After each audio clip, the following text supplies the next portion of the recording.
우리가 계속해서 사도행전 강해를 하고 있는데 오늘이 네 번째 시간이죠. 위에서 계속해서 우리가 사도행전을 통해서 기독교란 무엇인가에 대해서 먼저 첫 시간에 배웠고, 두 번째로는 성령에 대해서, 성령이 약속된 성령이 어떻게 우리에게 주어지는가, 그것이 어떻게 우리에게 역사를 하는가에 대해서 두 번째 시간에 있었고, 지난주에는 제자들이 생각하는 하나님 나라와 또 하나님이 또 예비하신 예수님께서 우리에게 정말로 준비하신 하나님 나라가 어떤 것인지에 대해서 우리가 배웠습니다. 그리고 오늘은 거기에 이어서 또 설교를 하려고 합니다. 첫째 절에 보면은, 우리 첫째 절 한번 다 같이 읽어볼까요? 다 같이 읽어봅시다. 12절 시작. 제자들이 감람원이라 하는 산에로부터 예루살렘에 돌아오니 이 산은 예루살렘에서 가까워 안식일에 가기 알맞은 길이라. 아멘.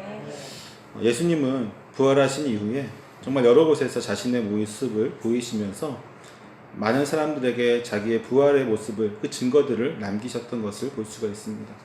그리고 40일이라고 하는 그 시간의 상당 부분을 이 제자들에게 나타나시면서 또 제자들에게 하나님 나라에 대해서 강론하였음을 볼 수가 있습니다. 그리고 그 마지막 말씀은 무엇이었냐면 성령을 기다리라고 하는 말씀이었죠. 그리고 그 말씀을 하신 후에 제자들이 보는 그 상황 가운데서 하늘로 들려 올라가셨습니다. 예수님은 부활 이후 가장 중요한 이 말씀을 어디서 했냐면은, 오늘 말씀의 본문을 보니까 감람산에서, 감람원이라고 하는 산에서 제자들에게 이 말씀을 하신 거예요. 이 감람산은 구약의 스가랴 선지자가 여호와의 심판으로 예루살렘의 멸망이 시작되는 그 지점으로 설명하고 있는 곳이기도 합니다. 스가랴 14장 4절에서 5절에서 설명하고 있습니다. 또한 재림하실 예수님의 장소로도 암시되어지고 있는 곳이기도 합니다. 이곳은 예수님의 공생의 기간 동안에 때때로 찾으셔서 한적할 때에 기도하셨던 장소이기도 합니다. 그런데 제자들의 입장에서는 이 감람산이 아마도 다시는 오고 싶지 않은 장소였을 수도 있을 거라고 생각이 되어집니다. 왜냐하면 이곳은 예수님이 잡히시기 전날 밤에 그분이 최후의 기도를 했던 그 겟세마네 동산이 있는 산이 바로 이 감람산이기 때문입니다. 그들은 그날 그곳에서 예수님과 함께 기도하러 올라갔는데 어찌하였죠? 그들은 예수님이 좀 더 올라가서 기도할 때에 나를 위해서 기도하라고 하셨을 때 기도하고 내려오시니까 제자들이 뭐하고 있었어요? 자고 있었어요. 맞아요. 자고 있었고, 자고 있는 제자들을 보시면서 나를 위하여 깨어서 기도하라 하면서 예수님이 그들을 보면서 한탄하시면서 마음은 원이로되 육신이 약하도다 라고 하셨죠. 그들에게 사실 이 감람산은 매우 부끄러운 장소이죠. 그때의 모습이, 그리고 나서 그때는 감히 예수님이 죽을 거라는 상상도 하지 못했었고, 이 예루살렘으로 들어왔을 때에 기대가 벅차 올랐던 시대였기 때문에, 그런 마음이었기 때문에 그들은 전혀 예수님께서 잡히셔서 십자가에 달려 돌아갈 것을 예상하지 못했습니다. 그런데 그렇게 좀 약간 나약한 마음, 연약한 마음, 또는 나태한 마음으로 있다가 기도도 한번 제대로 못하고 자신의 스승을 위해서, 예수님을 위해서 기도 한마디도 제대로 못한 상태에서 그들이 내려오다가 결국 예수님께서 잡히시던 곳을, 그 장면을 보게 되죠. 막을 수도 없었고 그것을 어떻게 저지할 수 있는 능력도 그들에게는 없었습니다. 그러한 장소가 이 감람산이었죠. 제자들의 마음이 어땠을까요? 제자들은 이 감람산에서 다시 한번 예수님이 그들을 데리고 감람산으로 올라갈 때부터 아마 초조한 마음이었을까. 여기 예수님이 잡히셨던 곳인데, 우리가 기도를 부탁했는데 우리가 기도를 못했던 곳인데, 이러면서 굉장히 불안했을 거예요. 좀 어떻게 미안한 마음? 예수님과 같이 올라가는 그 걸음 자체가 굉장히 미안한 마음이었을 것 같아요. 근데 그곳에서 예수님이 성령을, 다시 한번 하나님 나라에 대해서 쭉 설명하시면서 성령을 기다려라 라고 말씀하세요. 제자들 마음이 어땠을 것 같아요?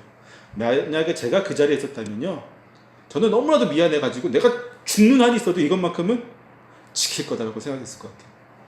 내가 어떠한 일이 있어도, 정말 죽는 한이 있어도, 나에게 어떤 불이익이 있어도, 나에게 정말 어떠한 상황이 닥칠지라도 내가 이것만큼은, 예수님이 이 부탁만큼은, 지난번에는 기도하라는 것부터도 내가 그런 부탁도 못 들어드렸는데 정말 이번만큼 내가 이 부탁은 들어야 되겠다라고 생각이 들었을 것 같아요. 그 다음 행적을 보면요, 제자들도 이러한 마음이었음을 볼 수가 있습니다. 그 다음을 보면요, 제자들이 지를 재촉해서 예루살렘으로 내려오게 됩니다. 마침 그날은 안식일이었지만 다행히 강난산의 위치는 안식일을 범하지 않는 범위에 있는 장소였기 때문에 그들은 안전하게 내려옵니다. 당시에 이스라엘 사람들이 지키고 있었던 율법에는 안식일에 이동할 수 있는 제한된 거리가 있었습니다. 대략적으로 감람산에서 예루살렘까지의 거리가 여기에 해당한다고 볼 수 있습니다. 율법에는 안식일에 거주지 이동을 금하는 조항이 있어요.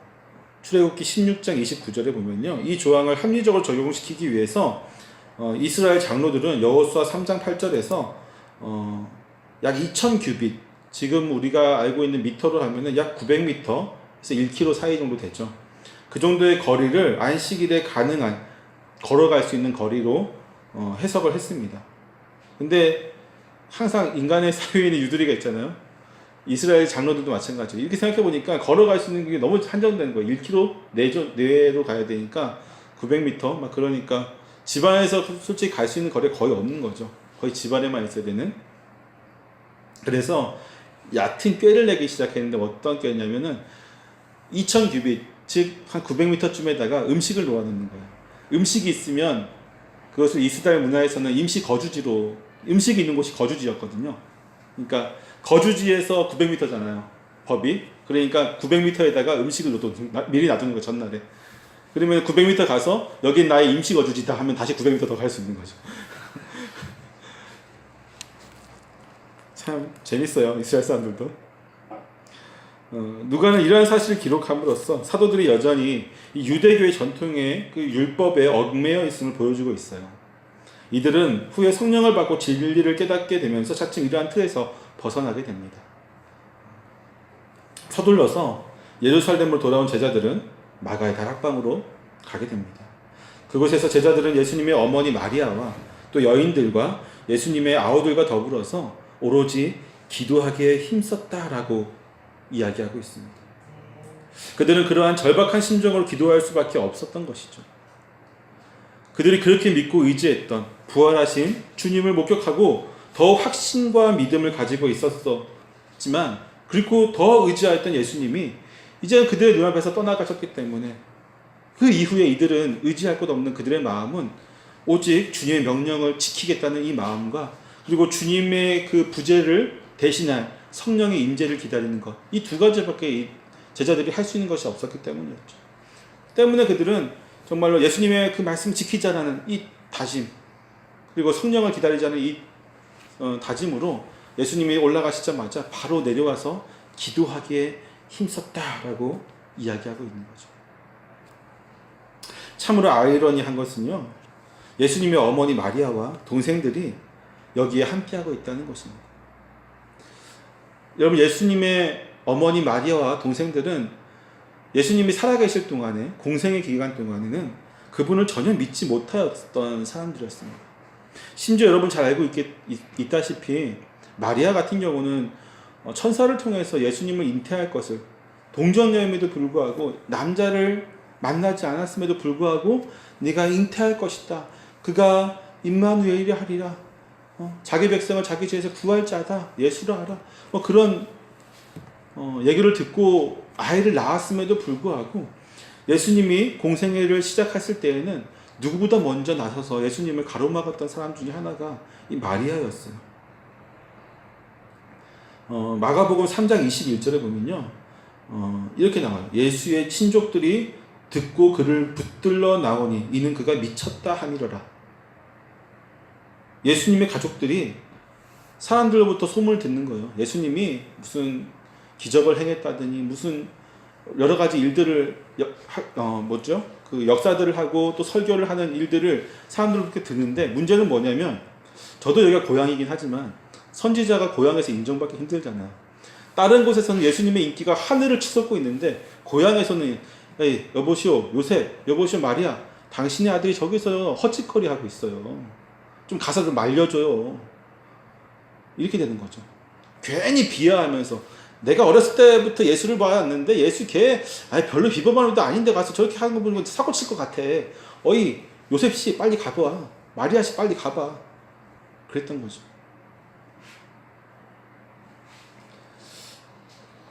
예수님의 가족들은 이러한 소문을 듣게 되면서 예수님을 만나서 정말 설득하거나 설득이 안 되면은 정말 육체적인 힘을 이용해서라도 예수님을 데려가려고 예수님을 쫓아다녔던 사람들이에요.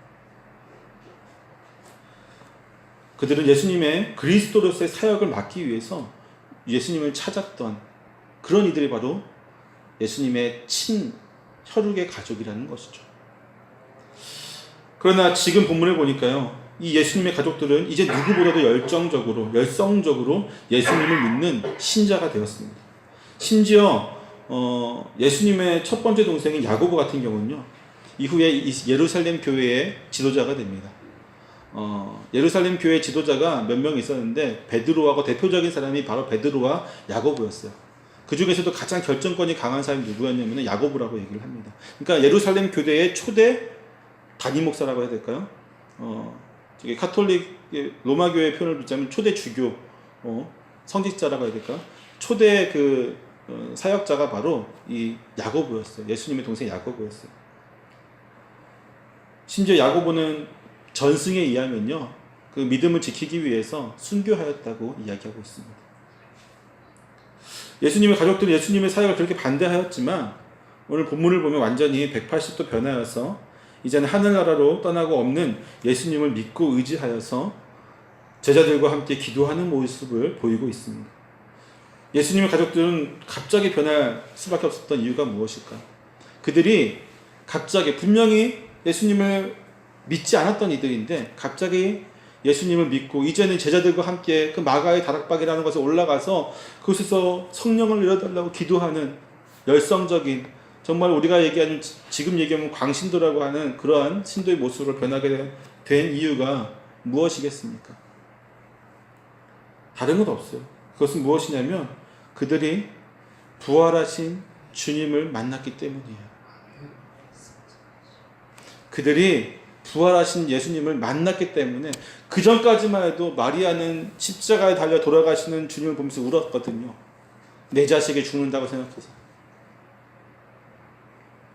그런데 그분을 보니까 제자들도 마찬가지지만 이 가족들도, 그리고 예수님이 부활하신 이후에 만났던 모든 이들이 다 이 부활하신 주님을 만난 이후에 그들의 인생이 바뀌는 겁니다. 이보다 더 확실한 증거가 어디 있겠습니까? 봐야 돼요. 이 확실한 증거 앞에서 예수님을 낳아서 30년간 키운 그 육신의 어머니조차도 결국은 무릎 꿇고 기도할 수밖에 없었던 것이죠. 사랑하는 성도 여러분, 우리는 이 부활의 주님을 만나야만 합니다. 우리 주님은 죽은 주님이 아니세요. 우리 주님은요, 능력 없는 분이 아니십니다. 만약에 부활한 주님이 아니었다면 기독교는 오늘날 이런 모습을 갖추고 있지 못했을 겁니다. 단순히 공자라든지 부처처럼, 그냥 아니면 세계의 유명한 석학들이나 현자들처럼 뛰어나신 분 중에, 아마 위대하신 분 중에, 위인 중에 한 분으로 기억될 수는 있었겠죠, 예수님이. 그러나 그분이 우리의 주님 되시고 하나님 되신 것은 그분이 결국은 부활하셨기 때문이에요. 스스로 사망 가운데 부활하심으로 본인이 하나님이시고 하나님의 아들이시며 구원자이시고 메시아이심을 우리에게 보여주셨기 때문에, 그것을 믿기 때문에 우리는 이곳에 있는 겁니다. 부활은 기독교 모든 핵심의 중요한 핵심이에요. 때문에 리스트로베리라고 하는 지금 목사님이신데요. 지금 미국의 유명한 목사님 중에 한 분인데, 그분이 원래 기자였어요. 법원에 들어가서 법정 그런 사건에 대해서 기술하고 그것에 대해서 이제 신문에다가 쓰는 이제 기자였는데, 그의 부인이 어느 날 갑자기 교회를 나가기 시작합니다. 교회를 나가기 시작하는데 이 리스트로베는 미치겠는 거죠. 왜? 그는 굉장히 합리적인 사람이었고 굉장히 이성적인 사람이었고, 모든 것은 이성과 합리적인 것, 거기에서 배제되는 것은 믿을 수가 없다고 하는 그런 주의의 사람이었거든요. 기독교는 그가 보기에는 비합리적인 종교였어요. 비이성적인 종교였고, 왜냐하면 그는 절대로 사람이 부활할 수 있다고 믿지 않았기 때문이었어요. 근데 어느 날 이 부인이 교회를 다니면서 갑자기 변해요. 굉장히 행복해하는 겁니다. 근데 리스토베는 그것이 미치겠는 거예요. 저 광신도 집단에 들어가서 행복해하는 마누라가 미쳐있다고 생각을 한 거죠. 이 여자가 미쳤구나. 그러면서 그가 어떤 결심을 하게 되냐면요, 자신의 뛰어난 머리와 그동안의 스펙이 있잖아요. 굉장한 기자들 중에서 굉장한 스펙이 있었고 굉장히 똑똑한 사람이었기 때문에 자기가 연구를 해서 이 기독교라는 것을 박살내버리겠다는 마음을 가지고 있었어요. 이 기독교가 허구라는 것, 이것을 증명해내겠다는, 그래서 이걸 통해서 이성적으로 부인에게 대화해서 부인이 믿음을 못 갖게 하겠다는 결심을 하게 됩니다. 그때부터 그가 연구를 해요. 그러면서 세계적으로 유명한 고고학자부터 해가지고 예수를 믿는 사람들부터 해서 안 믿는 고고학자들, 이런 사람들 다 찾아다니면서 이제 인터뷰를 하고 연구를 하기 시작해요. 목표는 하나였어요. 부활을 부정하자. 왜? 교회의 핵심은 부활만 부정되면, 이것만 없어져 버리면 교회는 끝장난다 라고 생각했기 때문에 그 연구의 최종 목표는 부활을 부정하는 거였어요. 그래서 몇 개월간을 정말 자기의 사비를 털어서 비행기를 타고 곳곳을 다니면서 각각의 교수들, 반 정도는 예수님을 믿는 사람들이었고 반 정도는 예수님을 아예 안 믿는 무신론자들이었어요. 그런 석학들을 만나면서 인터뷰를 했는데, 심지어 이 석학들조차도, 고고학자 같은 경우는 그 빈무덤에 대해서 그것이 거짓말이라고 이야기할 수 없다라고 얘기를 해요. 그러면서 그가 모든 자료를 모아서 내린 결론은 무엇이냐면, 그렇게 연구했음에도 불구하고 합리적인 생각에 그가 도출했는데, 그것은 무엇이냐면 예수가 부활하지 않았다는 증거를 찾을 수가 없다는 거예요. 할렐루야. 그래서 그가 알았습니다, 주님. 주님 살아있는 내 믿겠습니다. 내가 아무리 내 똑똑한 머리로 연구를 해봤자 역시 주님이 살아계신 것이, 이게 증거가 이렇게 있는데 내가 어떻게 안 믿겠습니까? 그래서 그가 신학교를 가서 목사가 돼서 지금은 굉장히 유명한 목사가 됐어요. 아멘. 여러분, 부활이라는 증거가 우리 앞에 있는 한, 기독교는 부정할 수 없는 하나님의 교회입니다. 아멘. 하나님의 진리가 머무는 곳입니다. 아멘. 때문에 이 부활한 주님을 만난 이후에 제자들의 삶이 어떻게 됐습니까? 제자들 모두가 순교했습니다. 나중에 또 이 부활에 대해서 부정하는 여러 가지 또 견해들이 있어요. 그것에 대해서 또 시간을 갖고 이야기를 나누기로 원합니다. 아무튼 그렇게 해서 처음 제자들과 예수님의 가족들이 이 마가의 다락방에서 기도하면서 모인 이후에 이 기도회에 모인 무리의 수가 오늘 본문에 보니까 약 120명 정도였다고 이야기하고 있어요. 이 기도의 기간에 하나님께서는 사도 베드로의 마음을 감동하셔서 예수께서 세우신 12사도의 자리 중에 비게 된 한 자리를 보충하게 하십니다. 이때 베드로는 일어나서 유대 지도자들이 예수님을 잡는 일의 안내자가 되었던 이 가룟 유다에 대한 성경의 예언이 이루어졌다라고 이야기를 하죠. 그 성경의 내용이 무엇이냐면, 우리가 읽었던 본문 중에서 바로 이것입니다. 20절 말씀 보면요, 이렇게 나오죠. 시편에 기록하였을 때 그의 거처를 황폐하게 하시며 거기에 거하는 자가 없게 하소서. 이 부분은 시편 69편 25절 말씀이고요. 또 이랬을 때 그의 직분을 타인이 취하게 하소서 하였도다. 이 부분은 시편 109편 8절 말씀입니다. 이 말씀이 이루어졌다고 하면서 이제 두 번째 109편 말씀이죠. 직분을, 즉 그가 가지고 있던 사도라는 직분을 다른 사람이 취하게 하기 위해서 이제 이 성경의 예언이 이루어지기 위해서 다른 사람을 뽑게 됩니다. 그가 바로 마띠아라고 하는 사람인데요. 이 예수님을 배신하고 팔아넘긴 가룟 유다의 말로는 참으로 비참했던 것을 볼 수가 있어요. 본문과 또 마태복음 27장 5절에서 8절을 보게 되면요, 가룟 유다는 주 예수께 정죄됨을 보고 후회하였고요, 또 자기가 받았던 은 30개를 대제사장들과 장로들에게 도로 갖다 주었죠. 하지만 그들이 받지 않으니까 그것을 거기다 던져버리고 나옵니다. 그러고 나서 그는 도저히 이 죄책감과 그 마음을 견디지 못해서 목을 메고 스스로 목을 메고 죽을 때까지 고통을 견디지 못해서 몸부림치다가 결국 몸이 곤두박질 쳐서 떨어지게 되죠. 그러면서 배가 이 땅에 거기 바위에 찍히면서 배가 터지고 창자가 드러나는 그런 끔찍한 죽음을 맞게 되죠. 한편 이 대제사장들은 그가 돌려준 그 성전에다가 던졌던 은 30개를 가지고 토기장의 밭에 사서 나그네의 묘지로 삼습니다. 이것이 지금 이제 아겔마다라고 하는 즉 피밭으로 불리게 되는 바로 그곳입니다. 제가 지난번에도 잠깐 언급을 했지만 복음서에 보면은 가룟 유다는 처음부터 예수님을 믿지 않았던 사람이라고 요한복음 6장 64절에 기록되어 있어요. 그는 돈꾀를 맞고 거기에 넣는 것을 훔쳐가는 도적이었다고 요한은 이야기를 합니다. 죄 씻음을 받지 못할 자였고 사탄은 그의 마음속에 주를 배반하고 팔려는 생각을 넣었다고 요한은 요한복음 13장 2절에서 기록하고 있죠. 돈에 대한 욕심은 마침내 그로 하여금 은 30개의 주님을 배신하게 했습니다. 그는 모든 면에서 직분자의 자격이 없었던 사람이었던 것이죠. 교회의 직분은 예수 그리스도를 믿고 죄 씻음을 받은 자야만 그 직분을 감당할 수 있습니다. 물론 세상 것을 사랑해서도 안 되겠죠. 돈을 사랑하지 않고 이것을 탐하지 않는 자라야 한다고 이야기하고 있습니다.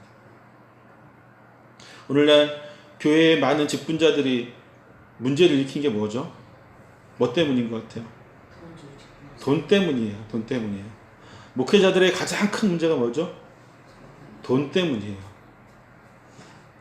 여자 문제 때문이라고 얘기하는 사람들도 있는데 여자 문제도 사실은 돈과 연결된 게 거의 열의 9이에요. 돈에 연결되지 않은 여자 문제가 어쩌다가 있을 수 있는데 거의 열의 8, 9은 돈과 연결되어 있어요. 목회자는요 너무나 돈 여자의 그 무너지면 안 되는 직분임에도 불구하고 왜 웃으세요? 아니 합치면 단어를 그렇죠. 합치면 이상한 단어가 됐죠. 그래요. 이제 이해하셨어 저 뒤에. 합치면 목회자가 넘어지지. 그래요. 네. 알겠습니다. 일단 넘어가죠. 이 누가가 이 저자가 누가라고 제가 분명히 얘기했죠. 13절에서 이 마가방에 다락방에 올라간 사람들의 이름을 나열하면서 의도적으로 그들이 11명인 것을 얘기하고 있어요. 11명의 이름을 다 이야기를 하고 있죠. 그것은 의도적인 그의 의도가 드러난 거예요. 그래서 17절에서 언급하는 가룟 유다의 부재를 설명하기 위한 것으로 보여집니다. 11명은 유대 사람들에게 매우 불완전한 수이기 때문에 이 글을 읽고 있는 독자가 유대의 전통에 대해서 해박한 사람이라면 읽으면서 이 부분이 굉장히 부자연스럽게 생각이 되어질 거예요. 좀 어색하다? 왜 11명이지? 어색함을 느끼게 된다는 것이죠. 이스라엘 백성에게 11명이라는 수는 굉장히 어색한 수거든요. 그들은 완전한 수를 원했습니다.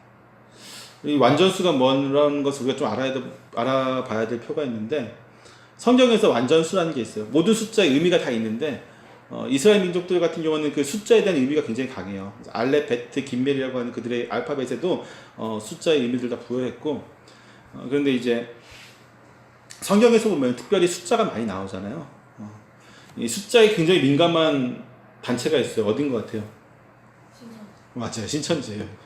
신천지가 몇 명을 채워야 된다고 얘기하죠? 14만 4천 명을 채워야 된다고 하죠. 14만 4천 명을 채워야 된다고 하는데 이 신천지라고 하는 이단이 단체가 한동안 14만 4천 명이 채워져야만 이제 예수님이 오신다. 이제 얼마 남지 않았다. 14만 4천 안에 너희가 들어와야지 그 13만 4천 명만 딱 구원받는다. 빨리 들어와라. 얼마 안 있으면 다 채워진다라고 얘기했죠. 지금 얼마일 것 같아요? 지금 한 17만 18만 명 돼요. 지금 뭐라고 얘기하는지 잘 모르겠는데 이미 14만 4천 명 넘어섰는데 그러면서 또 교육을 바꿨겠죠. 나름대로. 성경 문학적 관점에서 보면요. 14만 4천은 어떻게 나온 숫자냐면은 먼저 3이라고 하는 숫자가 있어요. 3은 하나님을 가리키는 완전수예요. 왜 완전수일까요? 삼위일체 하나님. 맞아요. 하나님의 완전수는 3이고 자 여기에다가 12가 되려면은 뭐를 곱해야 될까요? 4를 곱해야 되겠죠. 곱하기. 곱하기. 4는 세상의 완전수예요. 왜 4가 세상의 완전수일까요? 맞아요. 사방이 모든 것을 다 뜻하기 때문에 4가 완전수예요. 자, 3에다가 4를 곱하면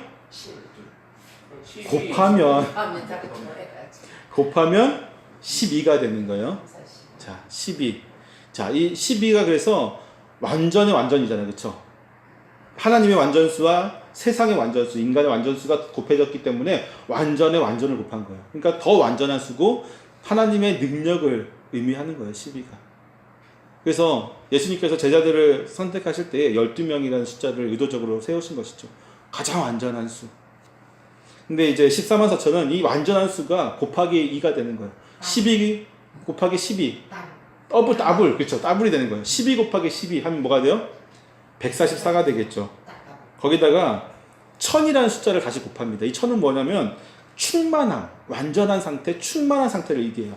그래서 144 곱하기 1000이 되니까 얼마가 돼요? 14만 4천이 되는 거예요. 자, 하나님이 정말 14만 4천 명만 구원하실까요? 아니죠. 그렇죠? 이것은 무슨 얘기냐면 완전한 수야 완전한 수였잖아요. 다시 거기다가 충만한 거. 하나님의 백성이 완전해지고 충만해진다는 그런 의미를 갖고 있는 거예요. 숫자적인 의미가 있는 것이 아니죠. 예수님은 이 12명을 택하셔서 제자를 삼으셔서 완전하신 하나님의 능력을 나타내기 원하셨습니다. 그 12명을 통해서 하나님 나라가 이루어지기를 원했던 거죠. 근데 지금 몇 명이 있어요? 11명이. 한 명이 없어졌습니다.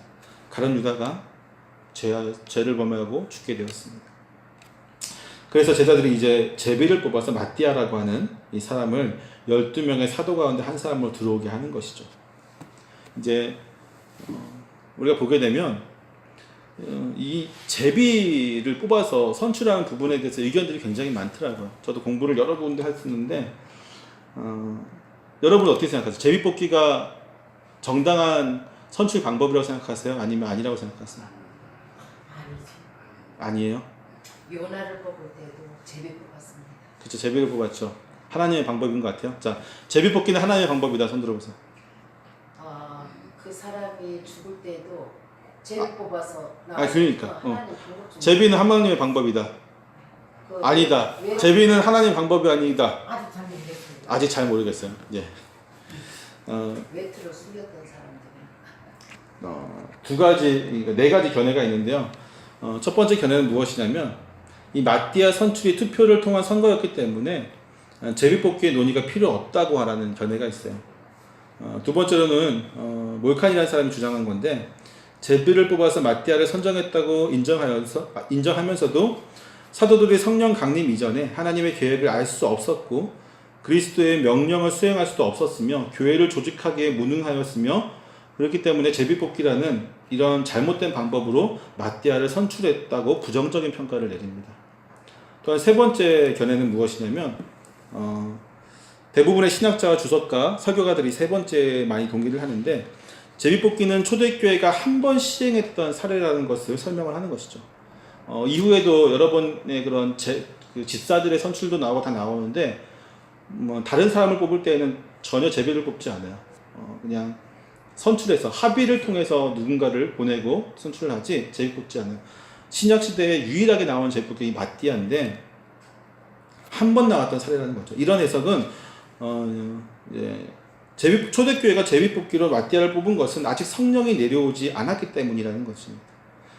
존 칼빈은 이 사례가 교회의 직무, 즉 목사나 장로의 선출을 위한 것이 아니라 교회를 설립, 위임받은 사도를 보충하는 특별한 경우였음을 지적하면서 역사적인 사건으로서의 가치는 최대한 평가하되 그것은 어디까지나 그때 당시에 임시적이고 단회적인 사실이었음을 강조하고 있어요. 네 번째는 극소수이긴 하지만 제비뽑기가 규범이라고 주장하면서 교회 선교에 직접적으로 사용해야 된다라고 하는 견해입니다. 우리가 어떤 견해를 따라야 되냐면요. 사실은 구약에서 내려왔던 아까도 얘기했던 권쌤이 얘기했던 그런 몇몇 그 제비뽑기가 있었죠. 아간도 있었고 요나도 있었고. 근데 제비뽑기는 무엇이냐면 사실 이스라엘 민족에게 하나님이 주신 방법이 아니었어요. 제비뽑기는 이스라엘 민족에 하나님께서 그렇게 하라고 주신 방법이 아니라 아마 아간 같은 경우는 이제 제비뽑기를 했는데 그것은 하나님 직접적으로 명령하신 게 아니죠. 대부분 그 제비뽑기라는 문화 자체는 이방 민족들이 행하던 방식이었어. 이방의 문화였죠. 그것을 이스라엘 백성들이 그냥 이제 이방 민족들이 저렇게 하니까 우리도 한번 해보자고 따라한 거예요.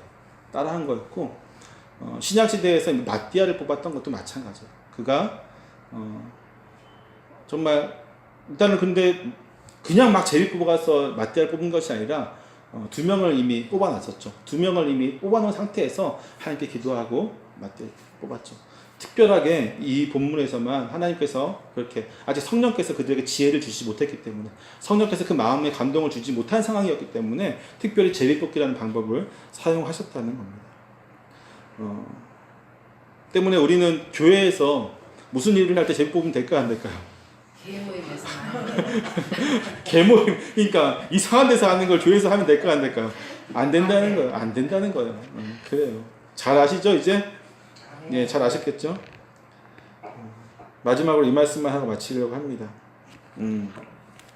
본문에 보니까요, 베드로가 이 마띠아라고 하는 사람, 이제 또는 누구죠? 그 유다인가요? 유스도죠. 유스도가 이제 마띠아인데 이들을 둘을 선출하기 전에 어떤 조건을 달아요. 뭐라고 조건을 다냐면은 항상 우리와 함께 다니던 사람 중에 하나를 세워 우리와 더불어 예수께서 부활하심 증언할 사람이 되게 하여야 하리라 하거늘.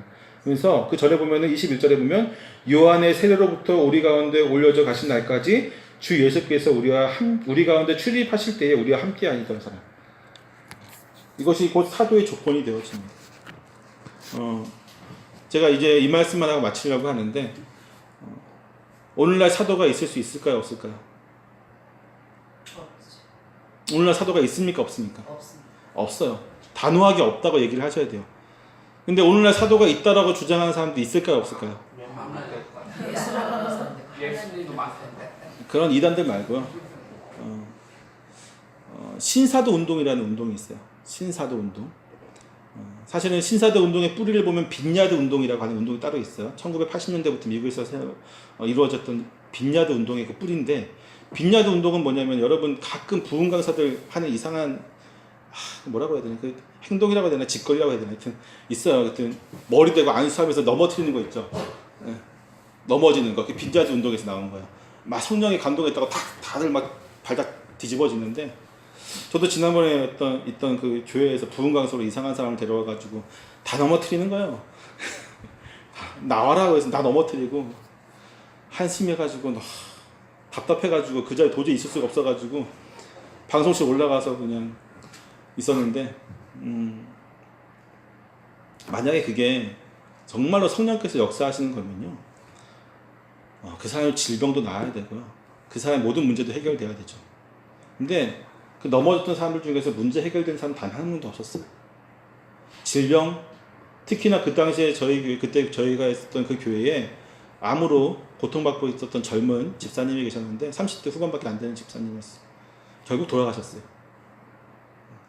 근데 그 집사님 같은 경우는 집회를 10번 했는데요, 10번 내내 나와가지고 넘어뜨렸어요. 넘어가서 빨리 가셨다. 옛날에 부모의 조성모서 이 운동이 배경이 돼서 나온 이제 성령 운동의 하나로서 이제 신사도 운동이 이제 나왔습니다. 신사도 운동은 이제 90년대부터 이제 나왔던 운동인데, 그래서 뭐라고 주장을 하냐면요, 그 사도행전에 있었던 성령의 역사들이 지금도 있어야 된다라고 주장을 해요. 그러면서 사도권에 지금도 우리가 사도의 역할들을 감당해야 된다라고 얘기를 하죠. 근데 오늘 본문에 나와 있듯이 사도는 예수님의 가르침을 받아야 돼요. 직접적인 가르침을 받아야 되고 예수님의 부활을 봐야 되는 사람이에요. 죽으심도 보고 부활도 보아야 됩니다.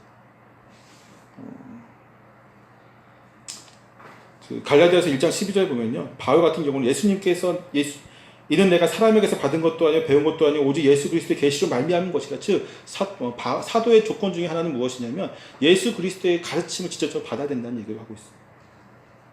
주께 직접 부르심을 받아야 되는 조건도 있고요, 이런 여러 가지 조건들이 있는데 오늘날 그것이 충족이 되냐 하면 그렇지 않다는 것이죠.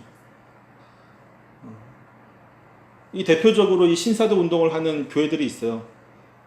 서울의 유명한 교회 중에 하나는 큰 믿음 교회라고, 변승우 목사라고 하죠. 큰 믿음 교회, 굉장히 뭐 성도 수만 명이 모이는 교회인데, 뭐 그래요. 예수님 집 옆에 있대요. 눈에 보인다고 하는데 참 답답해요. 그러면서 사람들이 현혹하고, 그냥 그 죄를 그가 어떻게 감당할까 하는 생각도 듭니다. 옆에는 맞아요. 옆에 있잖아요. 우리 옆에. 눈에 보인다고 하니까 지금 머리를 쓸어 넘긴다고 그러고 그러니까 문제죠. 큰 믿음 교회부터 해서 그런 계열들이 있어요. 그 신사도 운동. 그 신사도 운동에서 또 한 단계 나온 게 뭘까요? 최근에 유행했던 건데, 알파 운동, 알파 코스. 뭔지 아세요? 몰라요. 몰라요? 이거 몰라요? 되게 이빨 아말감이 금리빨로 바뀌는 거. 말만 들었어요. 이게 되게 유행했죠. 그래서 이거 완전히 구라라고 생각을 했는데 설교에서 이런 말씀이 좀 그런가? 하여튼 그런데 얼마 전에 동기 목사를 만났거든요. 이 개척하는 목사들이 이제 한 2달에 한 번씩 모여서 얘기를 나누는데, 그 문경에 있는 다음 주에 저희가 또 거기서 모이기로 했는데, 문경에서 개척한 저희 동기 목사가 자기 처가댁이 거기에 빠졌다는 거예요. 근데 자기가 아무리 설명해도 안 된대요. 이유가 뭐냐면 자기 어른이 아말감이 이빨이 금리로 바뀌었대요. 그럼 가요. 아, 참. 본인이 그렇게 얘기를 하는데 증거가 있다는데. 나도 여기 금리발이 치료한다고 되면 가던데. 근데 뭐 이게 3개는 바뀌었는데 1개는 안 바뀌었다든가 뭐 그렇게 막 이렇게 얘기를 하더라고요. 근데 그래서 참 답답하다. 완전 그래요. 목사님도 바뀌어지면 그게 바뀐다고 뭐 신앙이 좋아지겠습니까? 아무런 상관이 없어요. 그게 이빨이 바뀌든 말든 뭔 상관이야. 그 신앙이랑 믿음이랑 구원이랑 뭔 상관이 있습니까? 사실은 진짜 이번 때문에 좀 더 길어지는데, 여러분 귀신도 이적을 행해요. 아시죠? 예. 귀신도 이적을 행합니다. 우리에게 분별의 영이 없으면요, 귀신의 이적을 보고 쫓아가요. 그러면서 주여 주여 하는데, 마태복음에서 예수님 뭐라고 그래요? 너희가 나에게 주여 주여 하면서 했지만 내가 너희를 도무지 알지 못한다고 얘기하잖아요. 그들이 이래요. 우리가 주님의 이름으로 이러한 이적들을 행했습니다라고 얘기하는데 내가 너희를 도무지 알지 못한다고 한다는 거예요. 그들은 그러면 주님의 이름으로 했습니까? 아니라는 거예요. 입으로는 예수의 이름으로 했지만 그들은 귀신의 힘을 입어서 했다는 거죠. 이제 마귀 사탄의 힘을 입었다는 거죠. 우리가 분별이 없으면 그 현상을 보고 넘어가게 돼요. 분별이 없으면 정말 그런 것만 보고, 와, 이빨이 아말감이 금리빨로 바뀌었대. 그게 구원이랑 뭔 상관인데 거기 모여가지고 해볼래 하면서 거기서 있어요.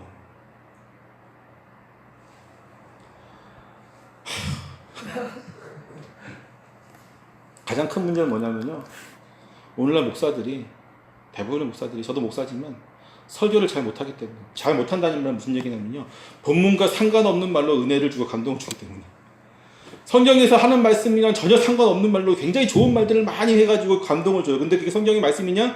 아닌 거죠. 그런 목사들이 너무 많아요. 그리고 그런 교회 사람들이 많이 몰립니다. 왜? 감동을 주니까. 근데 본문이랑은 또 성경 말씀이랑 상관없는 말씀으로 사람들이 가죠. 오늘날 너무나도 팽배해 있어요. 왠지 알아요? 실력이 없어서 그래요. 이 본문을 깊이 해석하고 그것으로 설교할 수 있는 능력이 안 되니까 본문 한 줄기 한마디 가지고 나머지 세상에 여러 가지 좋은 말들 다 섞어 넣어가지고 되게 포장을 잘해서 주는 거죠. 내용이 없는 거예요. 그럼 구원이 없는 말씀입니다. 이제 정말 말씀 마칩니다. 사랑하는 성도 여러분, 우리 세움교회는 정말로 주의 말씀 안에 바로 세워지는 교회이기를 축원합니다. 요동치지 마시고요. 어디서 뭐 했다, 어디서 뭐 한다, 귀 기울이지고 눈짓하고 막 우리도 따라하면 안 될 거 이런 거 하지 마세요. 제가 말씀 안에서 정말로 중심을 잡고 나아갈 거니까 믿고 따라와 주시면 되겠고. 목사님한테 좀 그렇다고 저 너무 믿지 마세요. 저도 뭐 인간이기 때문에 언제 변질될지 몰라요.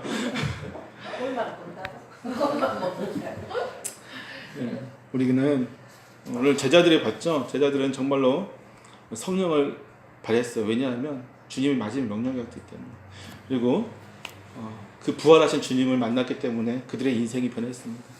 저와 여러분도 그 부활하신 주님을 통해서 우리의 인생이 정말로 변해지기를, 또 변화된 인생을 통해서 하나님께 영광 돌리고 우리의 삶도 풍족해지는 그런 믿음의 역사들을 이루어가는 저와 여러분 되시기를 축원합니다. 아멘. 기도하겠습니다.